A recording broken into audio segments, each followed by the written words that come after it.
नमस्कार, Shri Swami Samarth. Marathi food lab या YouTube चॅनलमध्ये तुम्हा सगळ्यांचं खूप मनापासून स्वागत आहे.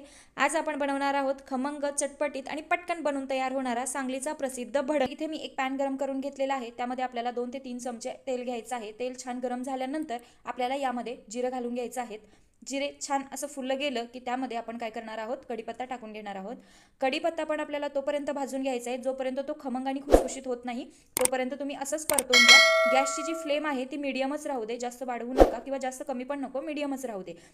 त्यावरती आपल्याला हा कढीपत्ता छान परतून घ्यायचा आहे. कढीपत्ता छान परतल्यानंतर आपल्याला यामध्ये लसूण टाकून घ्यायचा आहे.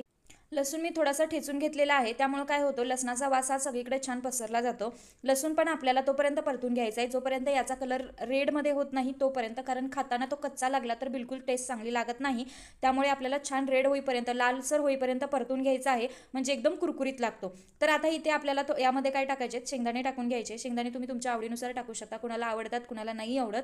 तर शेंगदाणे टाकल्यानंतर पण तुम्हाला ते छान असे खुसखुशीत, म्हणजे खाताना एकदम कडक होतील अशा पद्धतीने भाजून घ्यायचे. इथे मी आता अर्धा चमचा हळद टाकत आहे. हळद टाकल्यानंतर आपल्याला लाल तिखट टाकून घ्यायचं आहे. आता आमच्याकडे तिखटच भडंग आवडतो, त्यामुळे मी थोडंसं लाल तिखट जास्त टाकणार आहे. 1 ते 1.5 चमचा मी लाल तिखट टाकले. लाल तिखट टाकल्यानंतर तुम्हाला गॅस पूर्णपणे बंद करून घ्यायचा आहे, गॅस चालू ठेवायचा नाही. आता मी इथे 1 चमचा पिठी साखर टाकत आहे, कारण थोडंसं गोडसर छान लागतं म्हणून मी पिठी साखर टाकत आहे आणि चवीपुरतं मीठ टाकत आहे.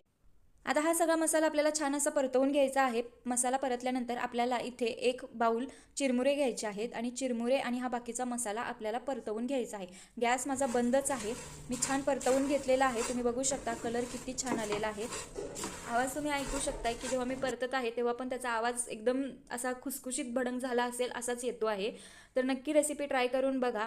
संध्याकाळच्या वेळेला आपल्याला 5 ते 6च्या दरम्यान खूप भूक लागते किंवा आपल्या लहान मुलांना पण खूप भूक लागते, त्यावेळेला तुम्ही चहासोबत एक स्नॅक म्हणून हा भडंग खाऊ शकता. चवीला पण अप्रतिम लागतो.